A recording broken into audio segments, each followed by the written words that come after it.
E boa noite também para você de casa. Ladrões furtam o centro de distribuição dos Correios em Patos de Minas. Polícia identifica 4 e prende 2 pessoas que podem estar envolvidas em furtos de gado na zona rural. Homem tenta assaltar padaria pela segunda vez e se dá mal em João Pinheiro. Cenas de aglomeração, principalmente entre jovens, se repetem e governo pede que distanciamento seja obedecido. Secretaria de Saúde de Minas Gerais diz que 34 morreram de Covid-19 em Patos de Minas, mas a Prefeitura afirma que são 32 óbitos. Inverno quente, temperatura só cai no final de semana na região. Futebol, as notícias do time da capital. Federação Mineira de Futebol anuncia volta do módulo 2 do Mineiro em outubro. Tem análise da notícia, em pauta estupro, e a gente repercute a história da mulher vítima da barbárie em Patos de Minas. Essas e outras informações você confere a partir de agora.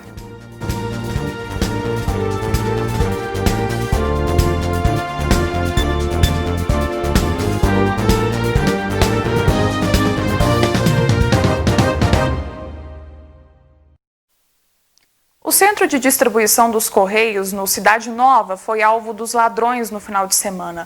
Os suspeitos provavelmente utilizaram um veículo de carga para levar as mercadorias. O furto aconteceu no local entre sábado e a madrugada desta segunda-feira.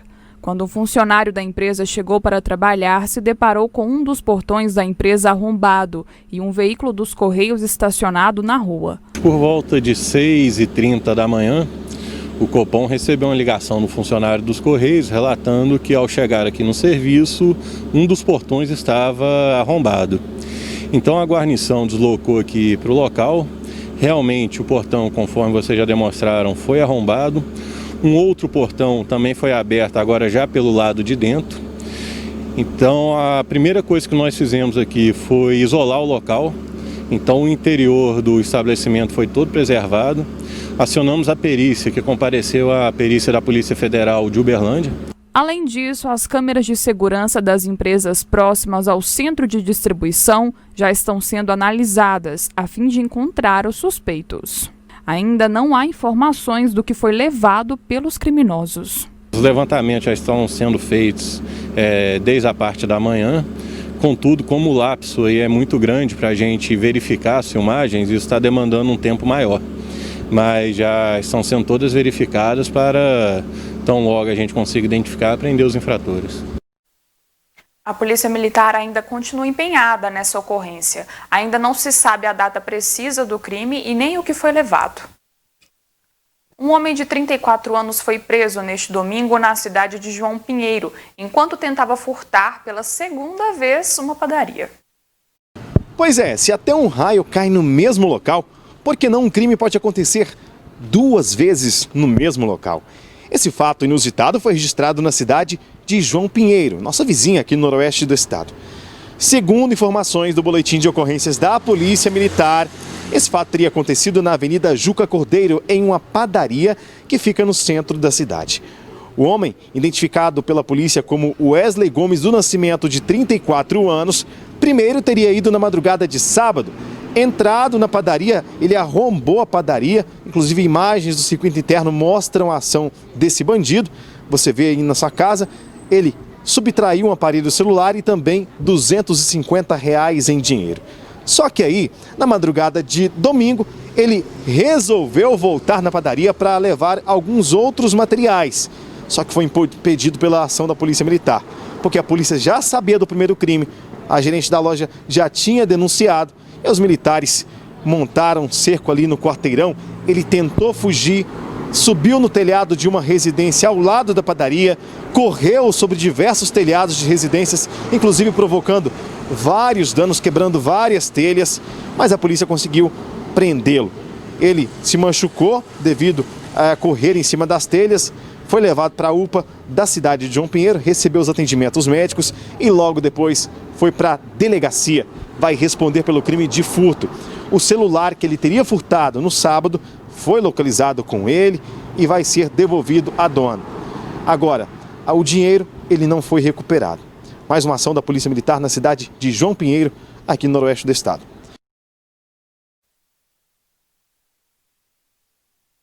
Na zona rural foram identificados pela Polícia Militar. 2 deles foram presos neste fim de semana em Santana de Patos. A repórter Tassiana Bernardes traz as informações. Em decorrência de diversos furtos que estão acontecendo na zona rural, a Polícia Militar tem intensificado o seu trabalho.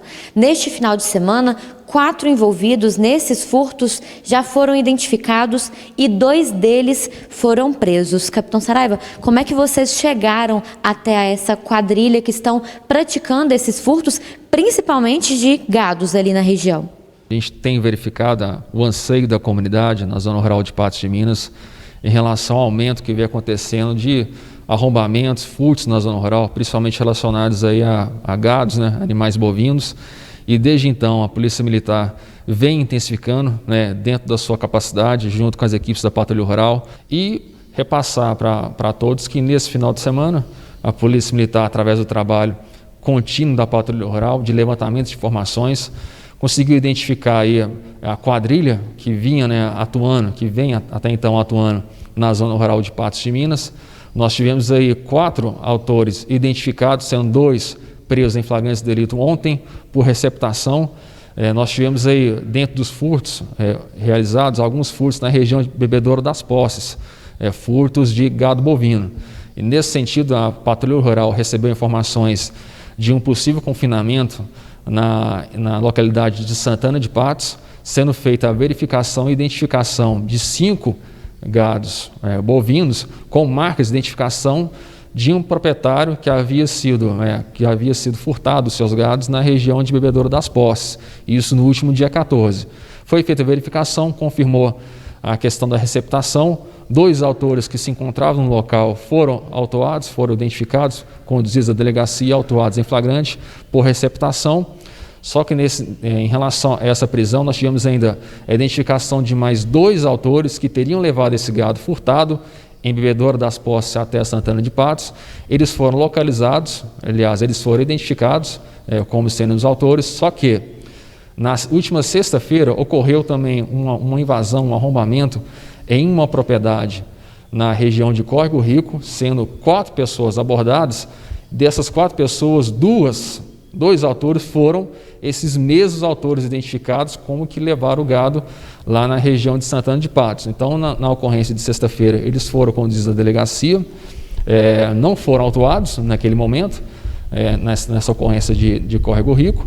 Porém, ontem, quando a equipe tentou localizá-los mais uma vez que eles foram reconhecidos, já foram identificados como autores do furto que levaram até a Santana de Patos, não foram mais localizados. Eles não foram mais localizados, mas já estão devidamente identificados.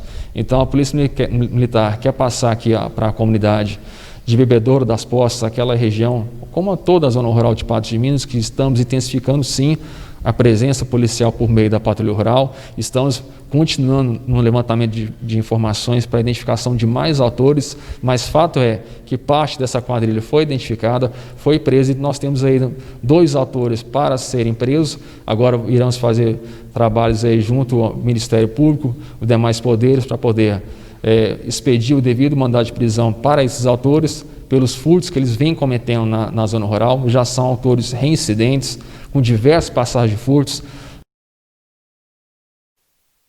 E a seguir, Semana Copatos acontece, mas esse ano é diferente. Tiro de Guerra também faz treinamento para lidar com pandemia. Em inverno quente, temperatura só cai no final de semana na região.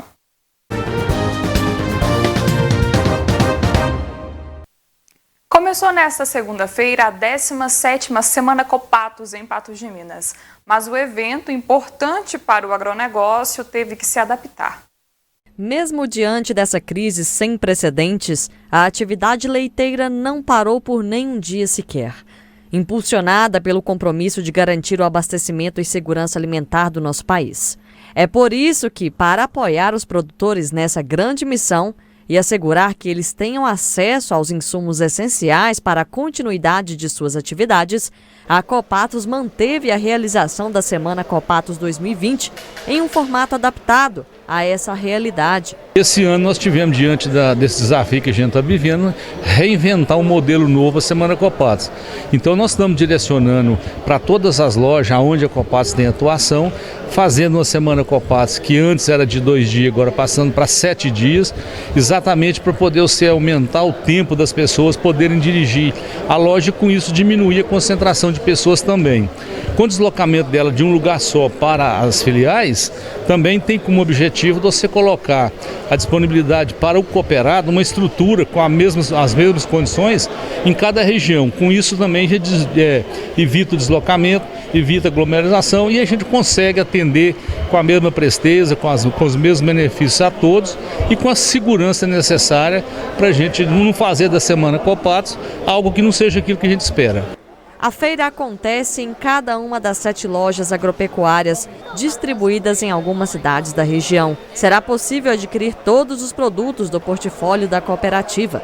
São diversos fornecedores das linhas de sementes, fertilizantes, produtos veterinários, entre outros. Praticamente toda a linha de insumos, medicamentos, tudo aquilo que o produtor precisa para o custeio da propriedade, a gente está disponibilizando, lembrando sempre com condições muito especiais, específicas para a Semana Copatos. A gente cria uma situação em negociação com os nossos fornecedores, de formas que eles possam atender o cooperado com um preço bem interessante, com um prazo bem interessante e dando a ele a oportunidade talvez de fazer um grande negócio em razão de dólar, de câmbio está subindo tanto, quer dizer, você fecha hoje com preço fixo e tem até 10 parcelas para pagar. José Francelino reforça que as vendas dos produtos não acontecerão somente nas lojas, mas também via WhatsApp, através do 34 99925 6433. Várias ferramentas, né? Então com WhatsApp, site, telefônico, pessoal de campo, todos os meios que a gente conseguiu para poder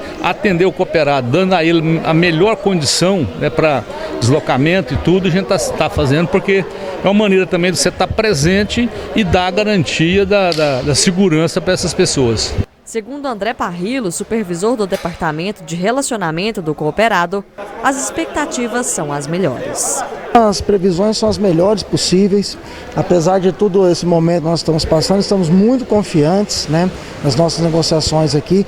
Preparamos uma Semana Copatos dentro das normas, né, mas também que atenda com muita segurança, muita tranquilidade os nossos cooperados. Então nós acreditamos muito no sucesso da Semana Copatos desse ano, sim. Não posso deixar de reforçar e garantir para todos que estão nos assistindo que a Semana Copatos, embora ela está sendo feita de forma segmentada em cada região, as condições são as mesmas que se fosse aqui, com o diferencial de o deslocamento ser mais próximo e o tempo ser maior em razão de ser uma semana. Com certeza eu acho que quem vier vai comprar e vai comprar bem. Pois é, quem lida com o público tem que seguir muitas restrições nesses tempos, até o tiro de guerra. Nesta segunda-feira, uma equipe do Exército Brasileiro realizou um treinamento. Aconteceu nesta segunda-feira, no Tiro de Guerra de Patos de Minas, um curso de combate e prevenção contra o coronavírus, voltado para profissionais da saúde e de outros setores que convivem com o público. A capacitação atende o pedido da 4ª Região Militar, responsável por grande parte de Minas Gerais, a qual é sediada em Belo Horizonte. Uma equipe do Exército Brasileiro ministrou o curso. A importância dessa atividade é passar para as pessoas alguns cuidados que devem ser adotados com relação a evitar o contágio da Covid-19.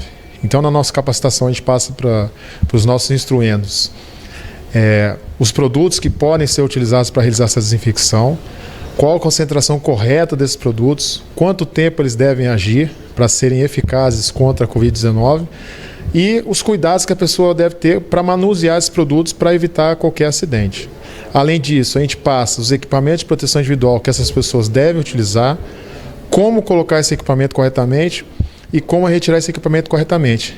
Capitão de Castro ressalta sobre as áreas profissionais que o curso ministrado abrangiu. A nossa capacitação ela não é voltada especificamente para o pessoal de saúde, ela é voltada para diversos grupos de pessoas, diversas atividades, diversas profissões, porque são ensinamentos simples e que são muito úteis aí no combate à Covid-19. Então a gente passa aqui produtos que podem ser obtidos aí em mercado, como água sanitária, água sabão, álcool 70. E aí qualquer pessoa utilizando equipamento de proteção correto e o produto da maneira correta pode realizar esse trabalho de desinfecção e pode auxiliar no combate à Covid-19. Tenente Fernandes, da Defesa Civil, explica qual a importância do curso para a cidade de Patos de Minas. Tivemos uma preocupação em coletar pessoas de diversos segmentos que estão trabalhando diretamente ao combate ao Covid-19, para que essas pessoas possam estar recebendo essa capacitação e levando para seus locais de trabalho. Desta forma, irá para contribuir no sentido de diminuir a contaminação pelo Covid-19. Subtenente Magalhães, que é chefe de instrução do Tiro de Guerra de Patos de Minas, fala sobre o papel da instituição militar no combate e prevenção da Covid-19. O atirador, já é praxe, ele sempre se envolve nos problemas do município, da cidade, mas em virtude da pandemia o atirador ficou um pouco afastado. Mas o atirador está conosco nas instruções, na atividade, no curso, e ele também está em condições de um provável emprego, estar auxiliando a cidade de Patos de Minas no enfrentamento à pandemia. Sobe e desce, assim tem se comportado a temperatura nesse inverno. No Alto Paranaíba e Noroeste, nada de chuva, tempo muito seco e, por enquanto, calorão. Mas a temperatura deve cair a partir de sexta-feira na região. Veja só. A temperatura alta parece um disfarce para o inverno. A estação entra no último mês e, com a proximidade da primavera, vai esquentando mesmo. Mas no fim dessa semana, a temperatura, principalmente a mínima na região, deve despencar. Entretanto, será passageiro. Uma semana interessante porque nós já estamos sentindo um aquecimento nos dias à medida que nós caminhamos para o início da primavera em setembro. Só que até o próximo sábado nós devemos ter uma pequena queda de temperatura ainda para a temperatura mínima. Mas, no geral, nós já vamos ter a temperatura em ascensão. O importante é a gente entender que quem determina a temperatura do planeta são os oceanos, né? E agora nós estamos tendo um fenômeno interessante, que é o início de uma laninha que esfria um pouco as águas do Oceano Pacífico, que é a maior massa de água que nós temos no planeta inteiro. Então, dessa forma, nós não devemos ter frentes muito quentes na nossa região por causa desse fenômeno, mas com o passar do tempo a própria atmosfera vai aquecendo uma massa de ar, essa massa de ar vai ficando com baixa umidade e nós vamos ter uma sensação térmica mais elevada. O que preocupa mesmo é o tempo seco e pelo jeito vai continuar. E que é preocupante a baixa umidade relativa do ar, que devemos ter uma previsão pequena de chuva aí para o início de setembro, mas coisa muito pouca, e depois somente outubro. Então, nesse intervalo aí, a gente tem que tomar muito cuidado com a umidade relativa do ar. Na sequência, tem futebol aqui no News. As notícias dos times da capital. E Federação Mineira de Futebol anuncia a volta do Mineiro Módulo 2 em outubro.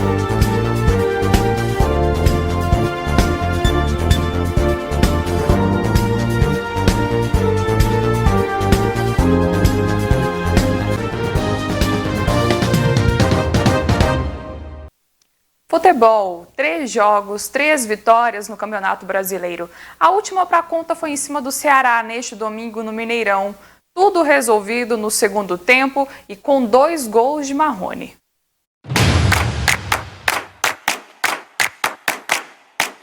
Marrone 1, Marrone 2. Primeira jogada do pênalti, eu tentei fazer uma jogada ali que acabou sendo o pênalti. E a segundo gol ali, o Marquinhos conseguiu me dar um ótimo passe ali, eu consegui marcar aquele gol.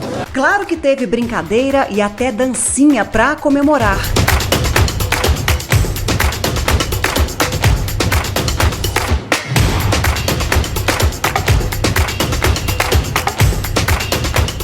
Esses foram os 2 primeiros gols anotados por Marrone no Brasileiro. O Galo desembolsou 20 milhões de reais para contratar o jogador de 21 anos revelado pelo Vasco. E foi um pedido de Sampaoli, que gostou do que viu. Foi uma vitória construída desde en el primer tiempo un ataque no muy claro, entonces por ahí expuesto a alguna transición, el rival estaba potenciando el plan de partido que tenía porque nosotros no lo podíamos por ahí dañar tanto. En el segundo tiempo ya hubo un poco más de intensidad en el ataque y ellos por ahí no pudieron soportar. Pé no chão e pronto para fazer mais pela camisa alvinegra. Fico feliz, né, por estar sendo reconhecido, mas cabeça no lugar, as coisas estão dando certo, eu estou confiante, eu estou me sentindo muito bem, então calma nesse momento, muita calma e que eu possa estar sempre fazendo mais gols aí para estar ajudando. Quem não deve mais ajudar por enquanto o Atlético é Otero, que ainda nem foi relacionado no Brasileiro por Sampaoli e deve ser emprestado ao Corinthians. Outra ausência é Casares, que também está fora dos planos de Sampaoli. Casares está en otro terreno, o sea, está más vinculado a ser prestado, a ser tenido en cuenta por un montón de factores que a nosotros como funcionamiento deportivo nos alejó un poco de él. Espero que tenga la posibilidad de jugar y que lo haga en algún otro lugar en cualquier momento. O próximo jogo do Galo será na quarta-feira, às 21h30, contra o Botafogo.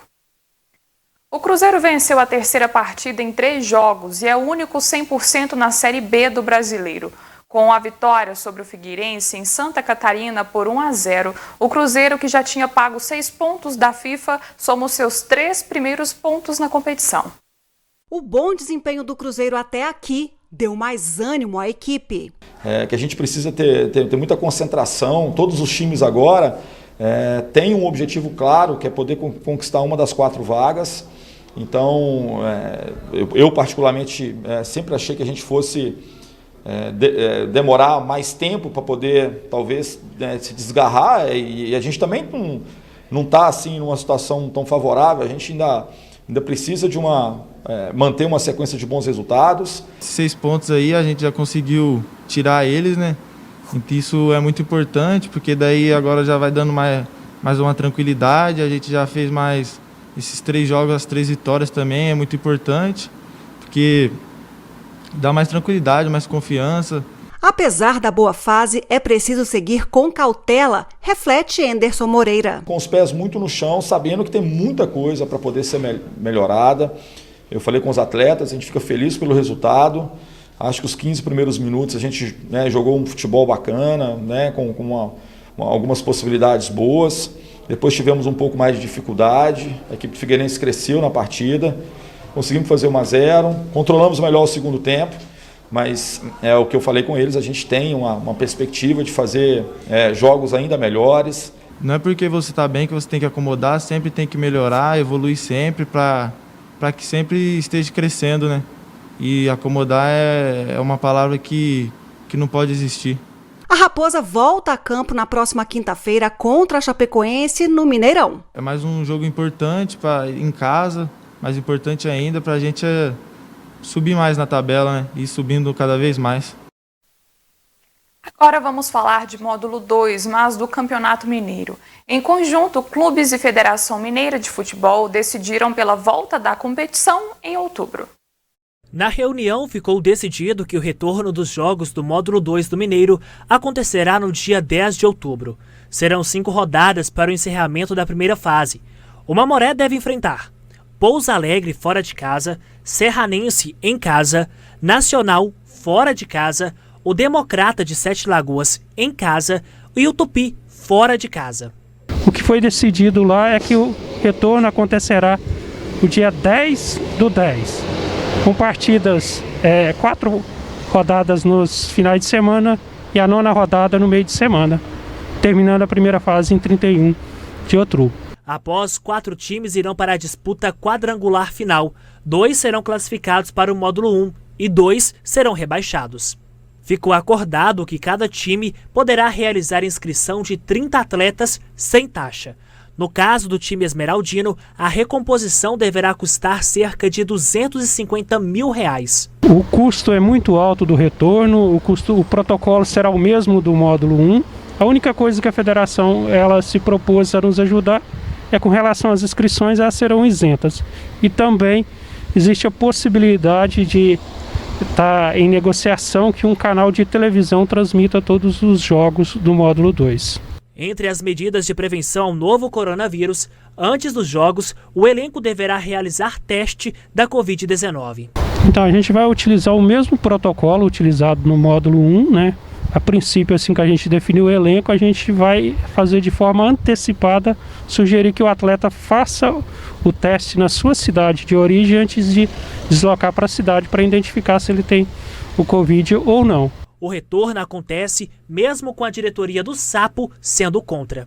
A princípio, o Mamoré se posicionou, ele é contra o retorno do campeonato do módulo 2 nas condições, na conjuntura atual.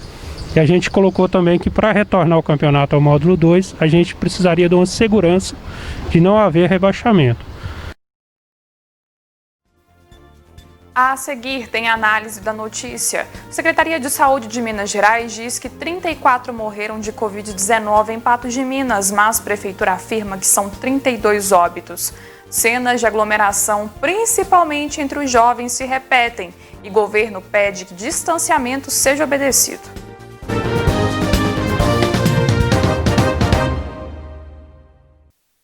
A Comissão Parlamentar de Inquérito, instaurada na Câmara Municipal de Patos de Minas, tem realizado constantes reuniões para apurar denúncias feitas contra o secretário de Planejamento de Patos de Minas, Júlio César de Castro Fonseca, acusado de cometer arbitrariedades à frente do cargo. Hoje, novos desdobramentos. As denúncias surgiram depois que um empresário do ramo imobiliário resolveu denunciar possíveis arbitrariedades cometidas pelo então secretário de Planejamento de Patos de Minas, Júlio César de Castro Fonseca. Na denúncia, o empresário apontou que obteve em setembro de 2016, junto à administração municipal, alvará para a construção de 2 prédios, mas que quando tentou renovar a licença para dar sequência aos empreendimentos, o secretário Júlio César de Castro, agindo de maneira ilegal e em abuso de poder, se negou em dar a renovação. Ainda sobre denúncias contra Júlio, foi encaminhado material para o Ministério Público, intitulado como queixa-crime, que acusa o secretário de desrespeitar, perseguir e humilhar todo o segmento produtivo da incorporação, construção e engenharia, citando que isso estaria beneficiando pessoas do seu interesse. Em uma reunião realizada na tarde desta segunda-feira, vereadores que fazem parte da comissão aprovaram a continuação das investigações, inclusive com novas denúncias de servidores públicos que trabalham com o atual secretário, que dizem que ele agia sim de maneira arbitrária. Na reunião desta segunda-feira, também foi incluída a denúncia sobre a compra de um terreno na Avenida Marabá por um valor muito menor do que o avaliado por especialistas. Segundo o relator da CPI, David Bala, o documento agora será entregue para o Ministério Público e Poder Executivo. O vereador pede ao prefeito a exoneração de Júlio César do cargo como secretário. Até agora, Júlio César continua reafirmando que a secretaria cumpre rigorosamente a lei, informando que o caso está na Justiça e que aguarda por uma definição. A respeito dos outros questionamentos, ele disse que desafia os autores que não se identificaram a apresentar provas sobre o suposto beneficiamento do empreendedor citado no texto.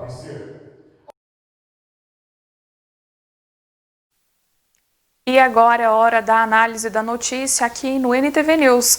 Quem fala com a gente é a Ludmila Bahia. Boa noite, Ludmila. Como vai? Oi, Jéssica. Boa noite para você. Boa noite para todos que acompanham o NTV News, seja por onde for, pelo canal 8.1, pelas redes sociais, Facebook, @NTV Patos de Minas, também pelo nosso site ntv.tv.br. A gente chega agora aquele momento de análise, de jornalismo opinativo junto ao jornalismo informativo. É a nossa análise com credibilidade. Ludmila, nossa análise hoje está com assuntos muito interessantes, assuntos sérios. Vamos começar pelo enfrentamento à pandemia. Quais são as novidades, que foram ditas hoje durante a coletiva, que a gente sempre acompanha aqui no NTV News, até porque direciona a questão do enfrentamento à pandemia no Estado? Na verdade, de novidade nenhuma, Jéssica. Tudo que a gente sabe já foi falado também em outras coletivas foi repetido nessa. A exceção, obviamente, é que houve um novo informe epidemiológico, a gente divulgou ainda pela manhã, lá no 30 Minutos, falando das mortes de Covid-19 em Minas Gerais. Nós tivemos aí um aumento de 101 óbitos de domingo para esta segunda-feira, mais 1.313 casos. Mas uma questão importante que foi colocada na coletiva e a gente evidencia nesse momento agora aqui no NTV News é a importância não mais da questão somente do isolamento. É importante que as pessoas sigam um distanciamento. Olha só o que o secretário de Saúde de Minas Gerais, o Carlos Eduardo, chama a atenção para a importância, então, do distanciamento social essencial, ainda mais nesse momento de crescimento, principalmente de óbitos em Minas Gerais. Mesmo com o início da retomada da atividade econômica, com o comércio já funcionando de uma forma mais intensa em relação ao que foi o início do enfrentamento à epidemia, nós precisamos sim manter todos os cuidados, o uso de máscaras, o higiene das mãos, o distanciamento entre as pessoas. Isso inclui dentro das lojas, isso inclui no transporte coletivo, em qualquer forma de aglomeração, ela deve ser evitada. Com uma certa frequência eu tenho visto filas, né? As filas, elas muitas vezes são impostas, são necessárias acontecerem, mas é importante, fundamental, que as pessoas mantenham uma distância significativa da outra durante a fila e também evitem tocar aonde outras pessoas tocaram.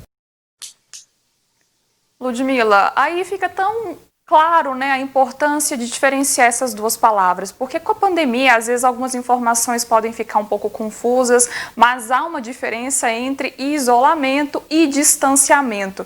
E nesse caso, o distanciamento pode fazer toda a diferença também, né? Não que o isolamento não faça, mas é um momento de flexibilização, de abertura, de mais pessoas na rua. Então, falar em isolamento nesse momento é o que a gente percebe enfatizada na fala do secretário de Saúde de Minas Gerais, talvez não seja o mais adequado. Talvez o adequado nesse momento é a gente falar em distanciamento. Só que são cenas que a gente não vê muito em Patos de Minas, não é, Jéssica? Principalmente quando ele coloca em questão de filas. Só sair no centro da cidade, no horário de funcionamento dos bancos, é que a gente vai ver filas gigantescas e sem nenhum distanciamento. São flagrantes recorrentes de ônibus lotados em Patos de Minas e outras cenas mais de aglomeração, como essa que a gente vai mostrar agora, Jéssica. Parece que tem gente, nem dando bola para esse tal de coronavírus. Olha, recentemente a apresentadora Ludmila Bahia teria apresentado aí na análise da notícia uma festa que teria ocorrido entre Lagamar e Vazante, só que acontece outras aglomerações também em cidades da região. O que você vai ver agora nesse vídeo aconteceu na cidade de João Pinheiro, em um local de lazer conhecido como Prainha, uma praia de água doce, onde as pessoas se reúnem então para fazer festa, para passar o fim de semana.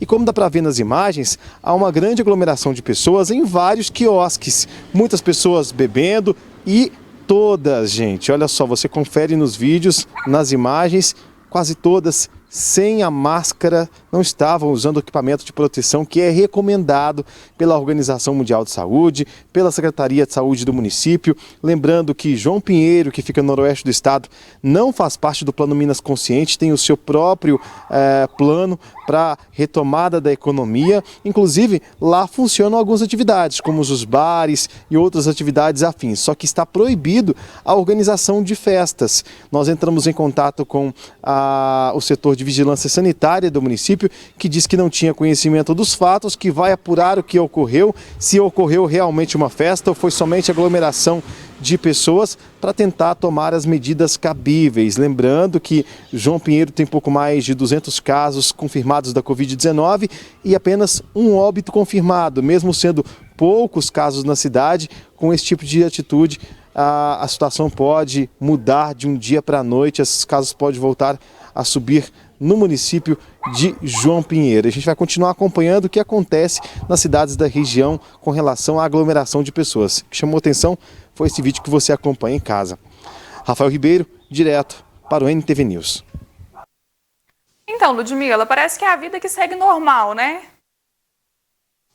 Pois é, e essa é a grande preocupação das autoridades, do governo, porque por hora alguns números apresentam aí uma situação confortável, Jéssica, e muitas pessoas também estão cansadas de cumprirem com algumas regras em prevenção a esse novo coronavírus. Só que no momento é questão de saúde. E aí, essas cenas que se repetem pode ser e ter consequências muito danosas. Vamos agora analisar esses dados para a gente ter uma noção de como que está o enfrentamento da pandemia nas cidades. Começando por Patrocínio. É isso aí, Jéssica. A gente colocou esse boletim em destaque de Patrocínio por conta também de mudanças importantes no boletim. Olha só, mais uma morte em relação ao boletim de domingo. Patrocínio que informa diariamente a situação do coronavírus no município. Então, no boletim de domingo para segunda-feira, mais uma morte e 19 infectados, mais 19 confirmações.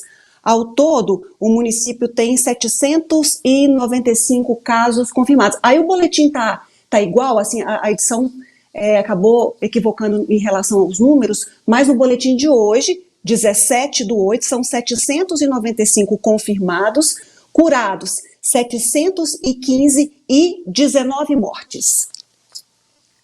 Vamos agora, então, para Patos de Minas. Os dados atualizados, levando em conta o último boletim, que foi divulgado na sexta-feira, e o boletim desta segunda-feira. Vamos começando, então, pelos casos tratados. 1.331 na sexta-feira e hoje 1.384. Os que estavam se recuperando em casa na sexta-feira eram 160, hoje são 159. Os casos confirmados, 1.157 na sexta, 1.596. Os óbitos, 32 na sexta-feira e 32 hoje, nesta segunda. E óbitos em investigação permanecem em 0.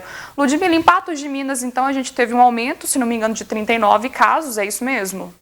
Isso, um aumento importante aí, seguindo aquela trajetória que a gente já tem acompanhado nos últimos dias. Então, no final de semana, mais 39 infectados com a Covid-19 em Patos de Minas. Em isolamento aí a gente tem mais uma pessoa seguindo em casa com o tratamento contra a Covid-19 e curados mais 53 pessoas se recuperaram da doença. E aí vamos analisar agora com relação a outro dado que é importante para a gente ter esse dimensionamento, para a gente ter uma extensão, como está o coronavírus na região, em Patos de Minas. Olha só, que é com relação à ocupação de leitos em hospitais públicos e privados. Quando a gente analisa o percentual de ocupação em hospitais públicos e privados, na UTI, por exemplo, são quase 89% dos leitos disponíveis ocupados. Situação confortável quando a gente fala de leitos clínicos, 31% dos leitos ocupados.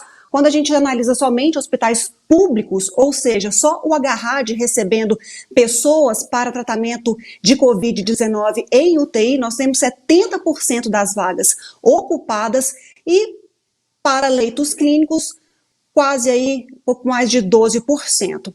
21 pessoas estão internadas, sendo 9 em leitos clínicos e 12 em leitos de UTI, uma diminuição com relação aos números que nós vimos na sexta-feira. Mas olha só, se analisando só a questão de hospital público, de sexta para sábado, olha só como é que os números estão numa queda importante, assim como também hospitais públicos e privados. Isso não quer dizer, até mesmo por essa questão, quando a gente analisa a questão de ocupação, de número de novos infectados, que a situação está tranquila, que está tudo certo, que vamos aglomerar, como a gente viu lá em João Pinheiro, que a história não é bem assim.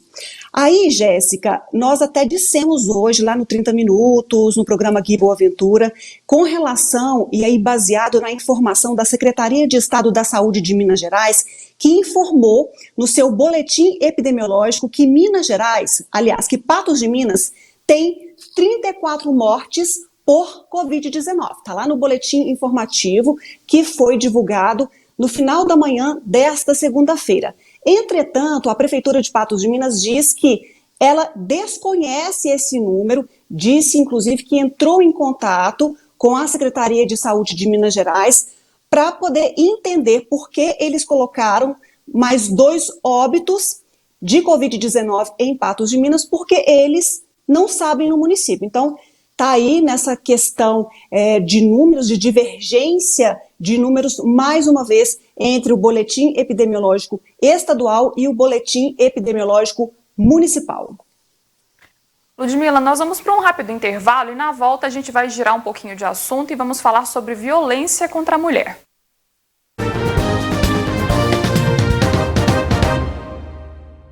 Estamos de volta com a NTV News e com a análise da notícia. O nosso assunto agora é violência contra a mulher. Para falar sobre esse assunto, a Ludmila Bahia volta com mais informações e também a doutora Laís Locatelli, que é pós-doutora em Direitos Humanos e especialista em violência contra a mulher.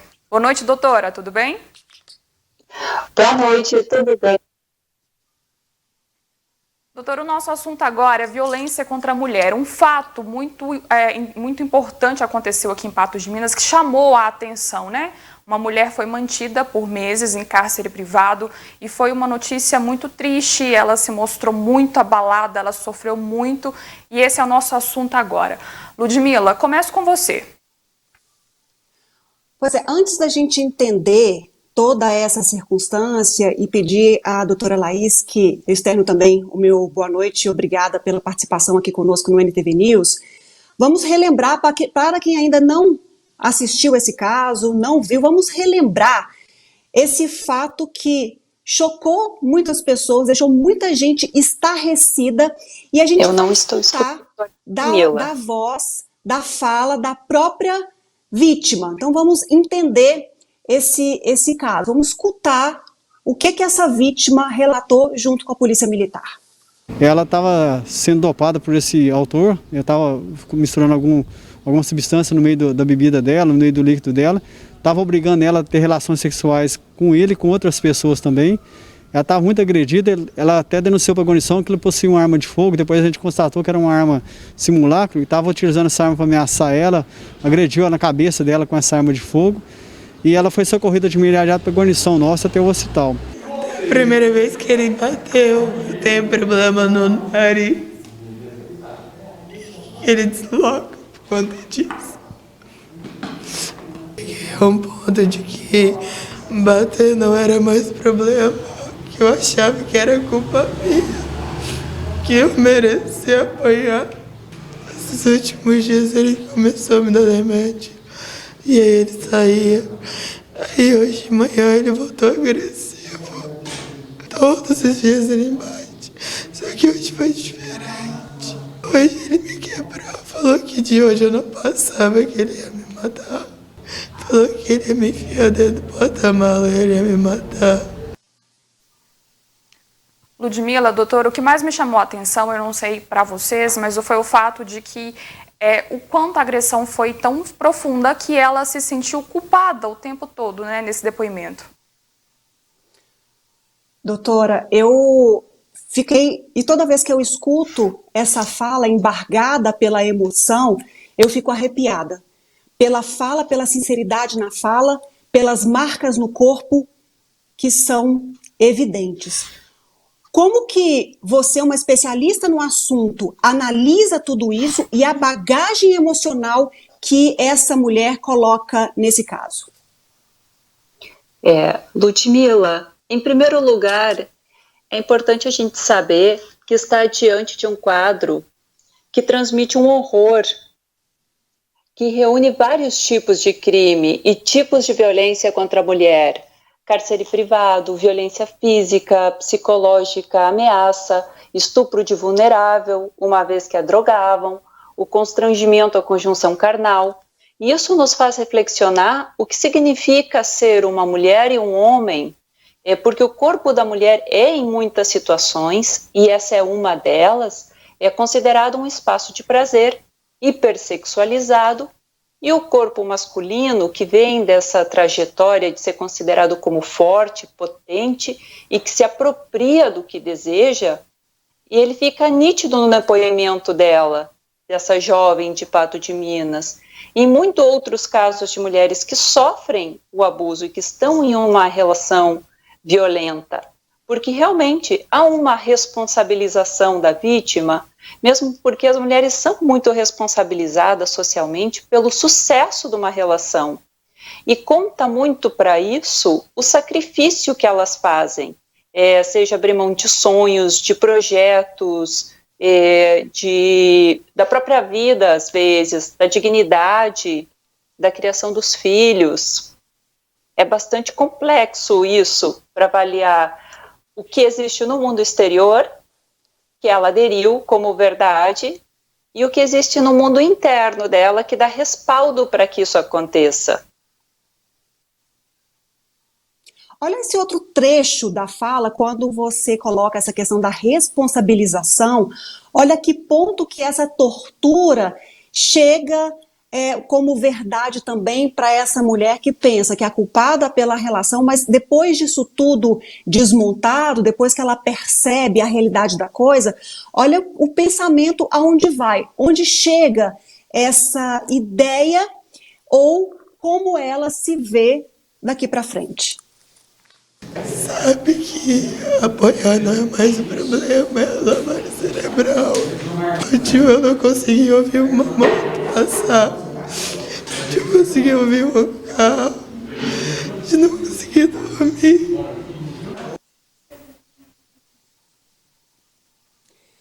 Ela termina ali, né, doutora? Minha vontade é morrer. Como resgatar esse ser que foi duramente castigado e por longos 5 meses?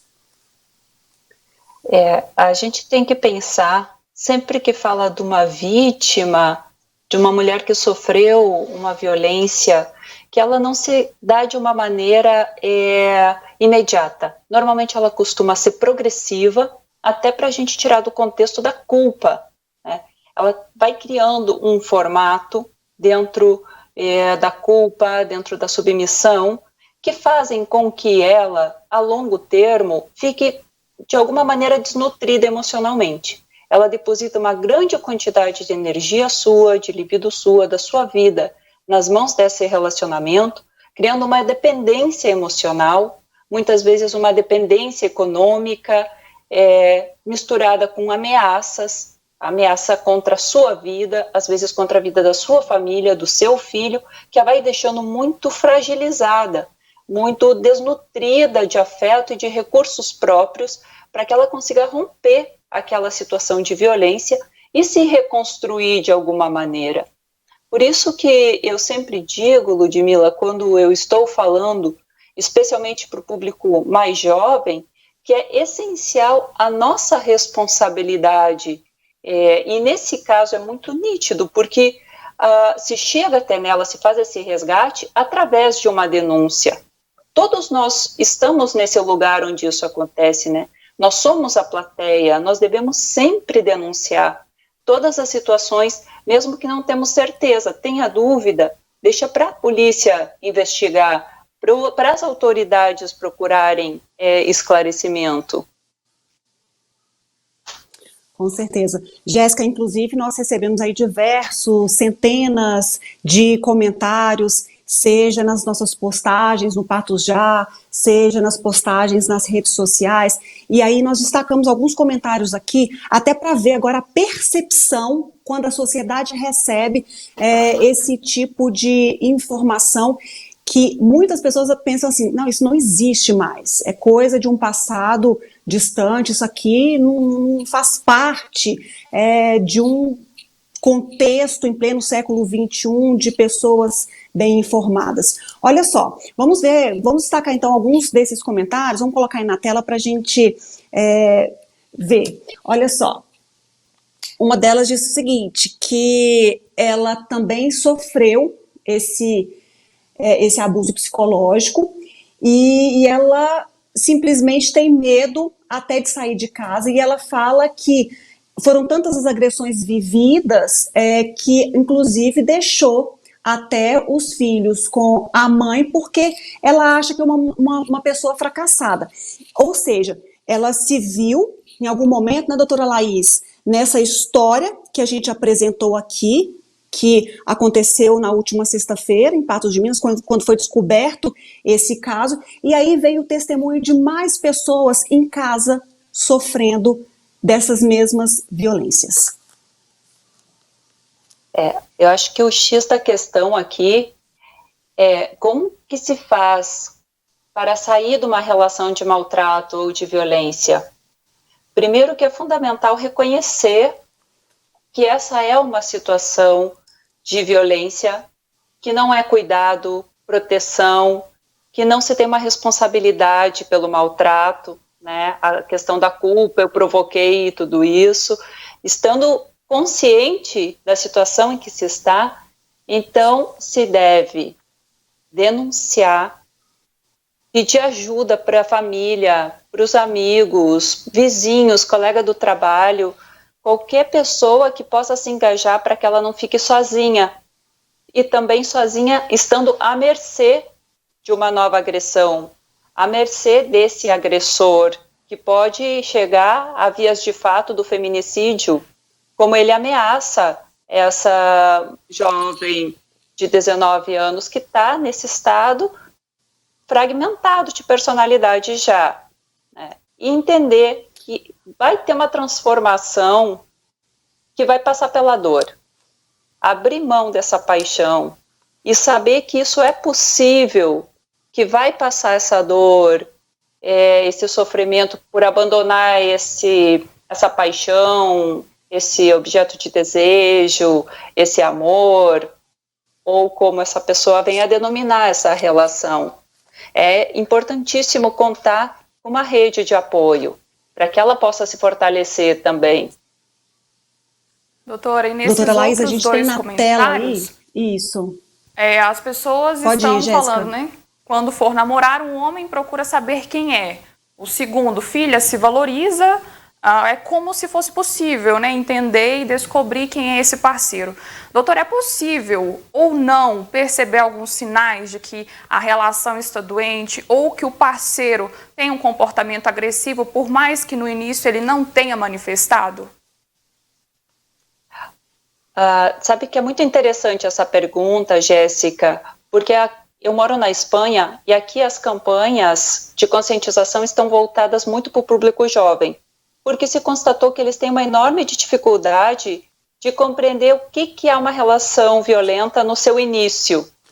Controle do telefone, onde você estava, o que você fez, não gosto que você saia com essa roupa, e vai fazendo um contorno da vida dela, onde ele se torna o centro e as outras pessoas vão perdendo valor ou vão perdendo contato, vai diminuindo o contato com a família também, pode a deixar empobrecida a partir do momento que se apropria dos recursos econômicos, ameaça, o xingamento, o soco na parede, possivelmente o próximo soco vai ser em você, no seu corpo, né, o empurrão.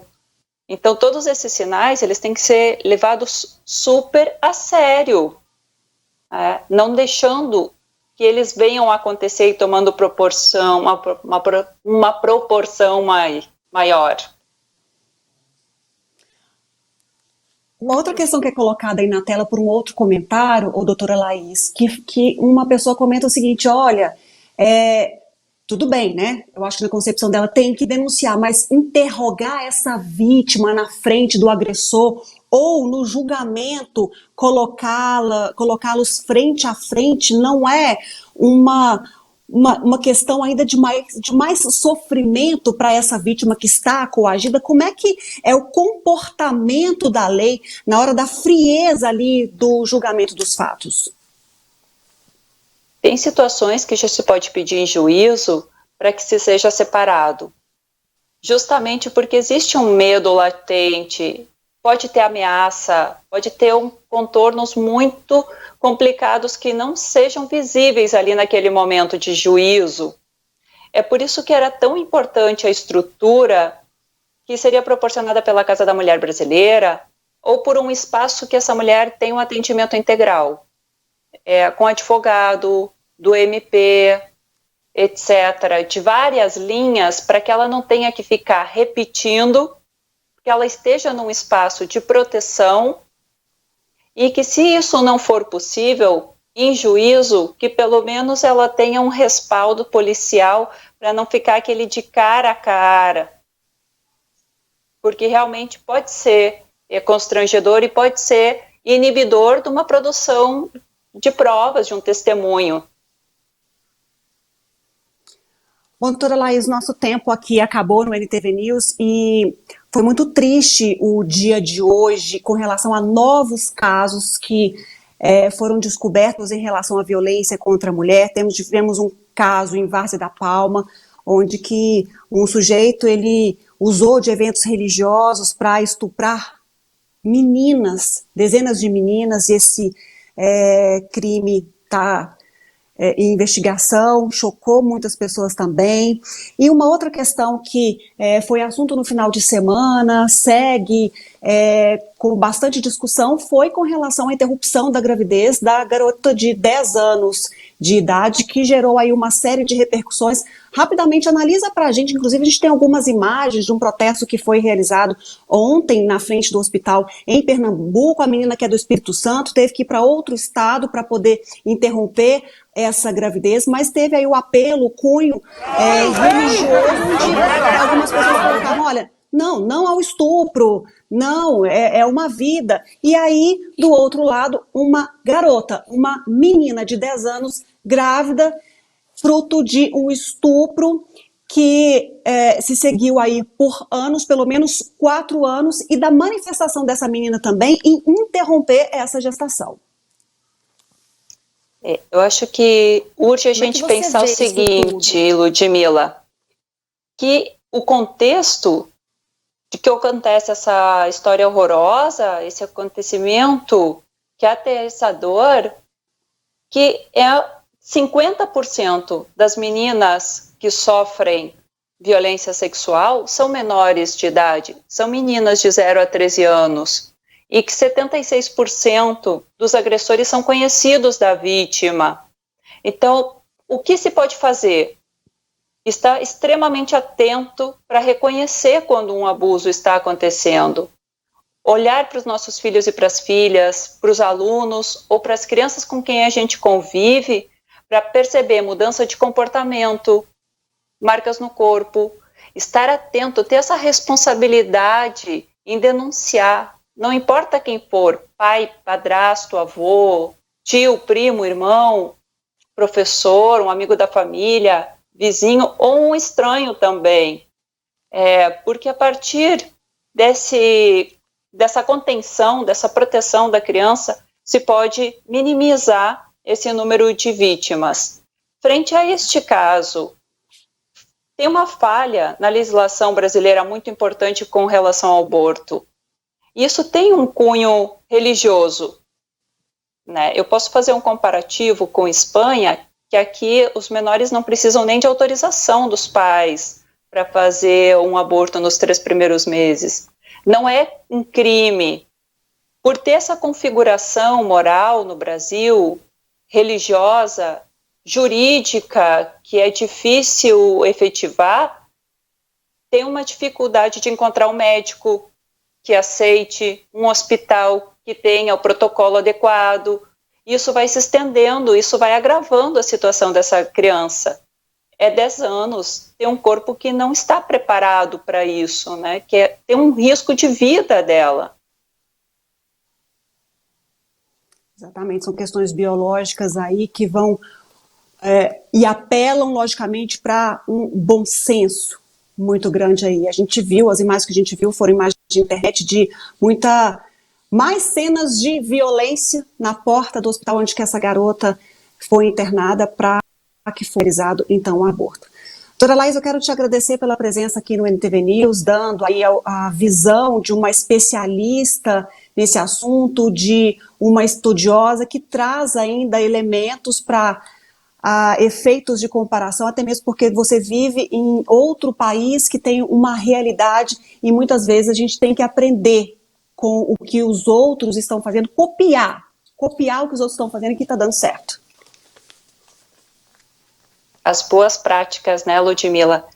Eu gostaria de terminar primeiro agradecendo a vocês por ter essa oportunidade de fala e trazer esse assunto tão importante, porque necessita ser muito falado sobre isso ainda, tanto no reconhecimento, o que se fazer, como se compreender isso, para não julgar, para não culpar.